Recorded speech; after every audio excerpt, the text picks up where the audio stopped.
en sus últimos días acerca de su propuesta de reforma eléctrica en términos de soberanía y de independencia del país. Sin embargo, hemos visto diversas manifestaciones, posturas, una de ellas la del embajador Ken Salazar la semana pasada, en la que reconocía que tendría que cambiarse la norma y la ley pues para adaptarse a la realidad, como usted ayer lo comentaba en su conferencia.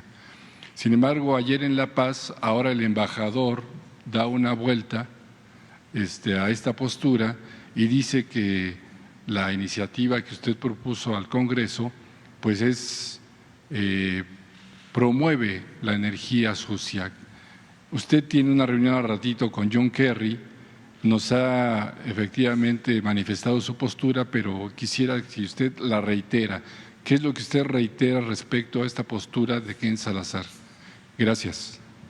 Yo tengo muy buena relación con el embajador y con el gobierno de Estados Unidos, y ellos saben bien cuál es nuestra postura, y se les ha informado que un grupo de personas utilizaron la bandera de las energías limpias para hacer negocios sucios y se los permitieron los gobiernos anteriores, pero ahora ya no se puede hacer eso, ya no se permite robar en México, a robar a otra parte. Entonces saben muy bien el gobierno de Estados Unidos que no se permite la corrupción, los abusos, y que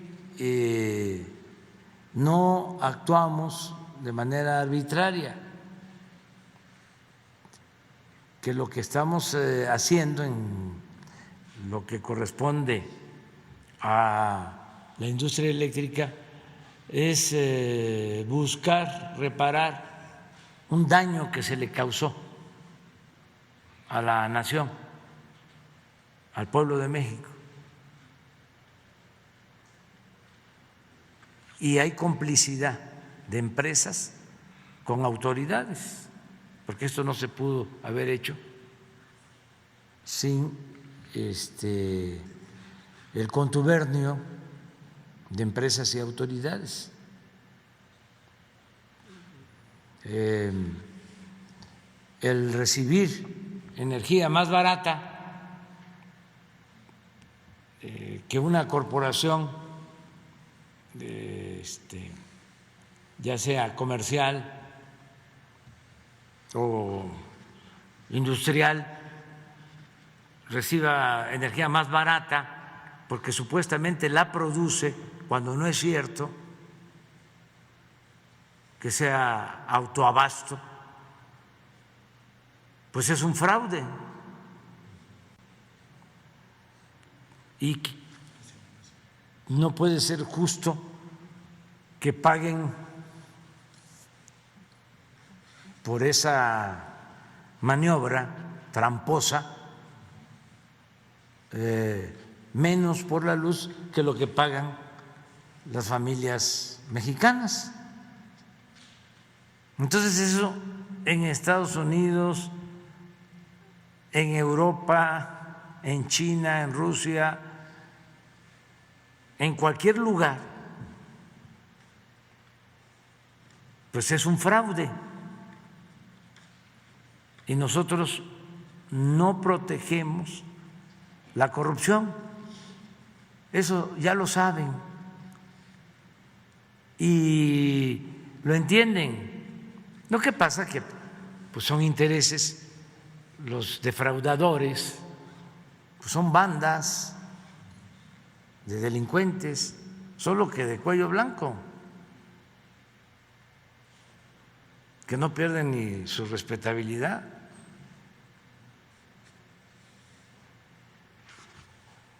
pero son reverendos ladrones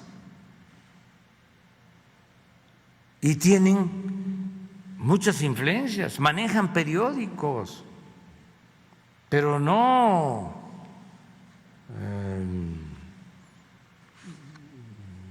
periódicos de poco tirajes, no, tienen influencia en el New York Times, en Wall Street Journal, y salen notas en defensa de estos actos de corrupción. ¿Cuándo han visto ustedes en el New York Times, en el Wall Street Journal, en el Washington Post, donde escribe ahora Loé de Mola? ¿Cuándo han visto la gráfica? Ponla sobre energías sucias. Esta, a ver, hago un llamado respetuoso a que la pongan, si no en primera plana, que la pongan en el New York Times, en el Wall Street Journal.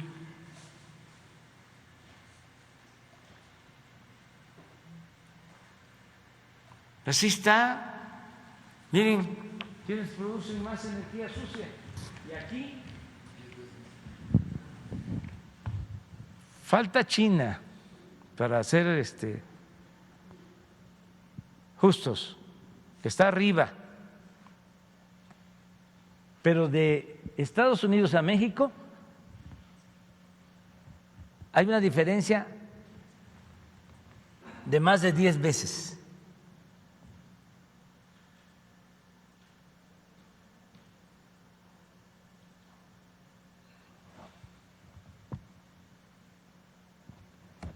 Sin embargo, pues nos estamos entendiendo, hay una muy buena relación.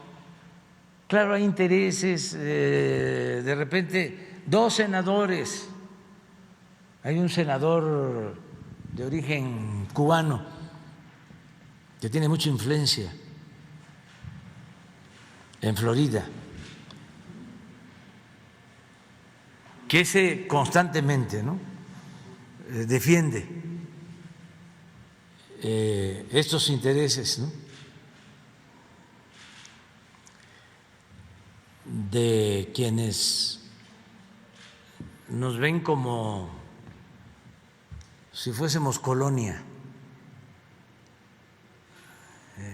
y siempre están en contra. Bueno, declaró ayer, antier, pero son 2 o 3, y aunque sean 100, si no tienen la razón, no. Y México es libre y es soberano. Pero aquí están pruebas, hechos.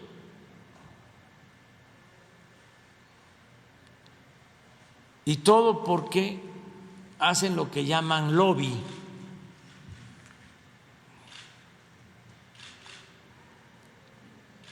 Los que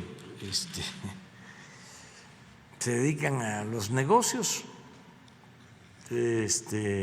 jugosos, al amparo del poder, y antes eran como dueños de México. Es el caso de las empresas españolas. Si ahora no es buena la relación, y a mí me gustaría que hasta nos tardáramos en que se normalizara, para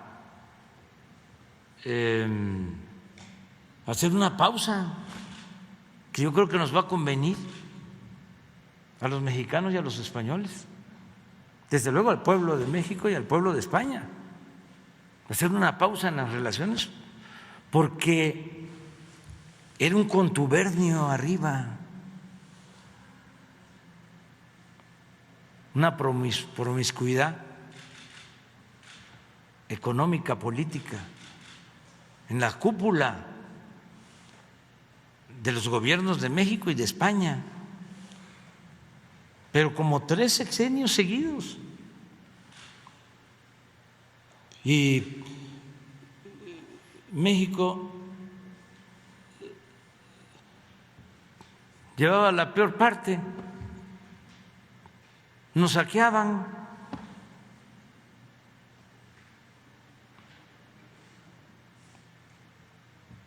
Entonces,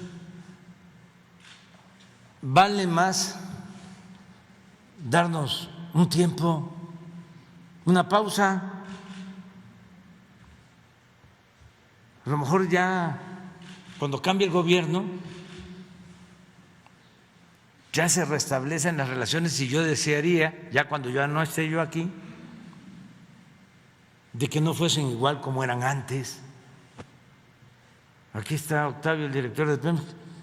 Platícales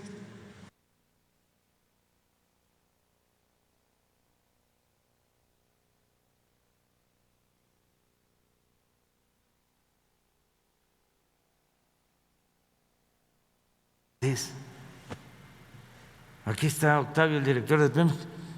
Platícales cómo nos iba con las empresas españolas. A ver, sí, un ejemplo. A ver, ¿cómo nos fue con Repsol? Que iban a sacar más gas de la cuenca de Burgos. O platícale de los astilleros, o de cualquier otro negocio, de una vez. Acuérdate de uno, así que lo puedas contar en breve. Bueno, en el caso de los astilleros, por ejemplo, de Vigo, fue un negocio. Vigo, España, porque es, nosotros hablamos para el pueblo. Sí. O sea, súbele, no bájale. Fue unos astilleros en España, en Vigo, en España, que estaban prácticamente en bancarrota, estaban cerrados, y en alguna visita que hicieron las autoridades mexicanas decidieron rescatar esos astilleros que estaban cerrados, estaban quebrados, y para ello compraron el 51% de las acciones de esos astilleros. Se le invirtió dinero mexicano de parte de Pemex, pero no alcanzaba para echar adelante la actividad de los astilleros. Entonces se les encargaron construir unos barcos para prestarle servicio a Pemex. Se les llama floteles porque son unos barcos muy grandes con capacidad para 600 personas, para que duerman 600 personas, que prestan servicio en las plataformas, sobre todo en Campeche, y se encargaron estos floteles, se construyeron. Cuando se terminaron de construir los floteles, resultó que Pemex no los requería, no los necesitaba, se les habían encargado nada más para darles el negocio, para darle viabilidad a los astilleros, y entonces se decide que había que venderlos porque no se requerían. Lo curioso del asunto es de que estos barcos, que habían costado cada uno de ellos alrededor de 80 millones de euros, pues cuando se ofrecieron en el mercado, nadie quería pagar arriba de la mitad de lo que le habían costado a Pemex. Entonces, no solo fue un tema de que se les dio dinero, se les compraron acciones, sino que se les dio un trabajo que se cobró a un sobreprecio, y al final del día la empresa siempre producía pérdidas. Pemex nunca ganó un solo centavo. No solamente fue la compra de acciones, sino una cantidad de dinero que garantizaba los trabajos que hacían los astilleros y que estaba respaldado por Pemex. y esa negociación en esta administración, presidente, la concluimos, logramos recuperar el precio, el dinero que habíamos invertido en las acciones y lo que teníamos respaldando como garantía los trabajos de esa empresa, pero fue indudablemente un pésimo negocio para Petróleos Mexicanos. Como ese, muchísimos, caso que comentaba el presidente de Repsol, pues fue una serie de proyectos para extraer gas en la cuenca de Burgos, que eran contratos que en aquel entonces le daban todas las ventajas a la empresa Repsol, una empresa española, que al final del día perforaron miles de pozos que no tenían mayor duración, eran pozos que se perforaban, duraban produciendo muy poca cantidad durante muy pocos meses, pero el negocio no consistía en perforar para extraer gas, sino en perforar para darle utilidad a la empresa, porque ésta cobraba por la perforación de los pozos. Al final del día, pues no fue exitoso ese proyecto y hoy día pues ya conocemos la historia. Pemex importa gas. Por cierto que derivado de esos proyectos de producir gas en esa zona, presidente, cuando llegamos nos encontramos con un contrato que tenía Pemex con una empresa que había construido un gasoducto de Poza Rica a la refinería de Tula, y ese gasoducto pues evidentemente era para transportar gas. Cuando nosotros nos enteramos de esto, preguntamos que si cuánto gas se traía de allá, y resultó que no se traía nada de gas, y preguntamos que si desde cuándo no se traía gas, y la respuesta fue que nunca se trajo gas. A estas alturas habían transcurrido 5 años de que se había construido el gasoducto. Era un pago que se hacía del orden de 4.2 millones de dólares, alrededor de 100 millones de pesos mensuales, que se pagaron durante 5 años por no transportar absolutamente nada. Y esto se hizo en la lógica de que se iba a producir mucho gas en esa zona. Nunca se desarrolló el proyecto, no hubo producción, pero sí se construyó con un privado el ducto y durante 5 años estuvimos pagando esas cantidades. También desde el principio de esta administración el presidente nos dio la instrucción de suspender los pagos, de cancelar ese contrato, y hoy día pues ya no está en vigor. Pero bueno, infinidad de asuntos. Escribe un libro. Bueno, ya es la hora, no nos vamos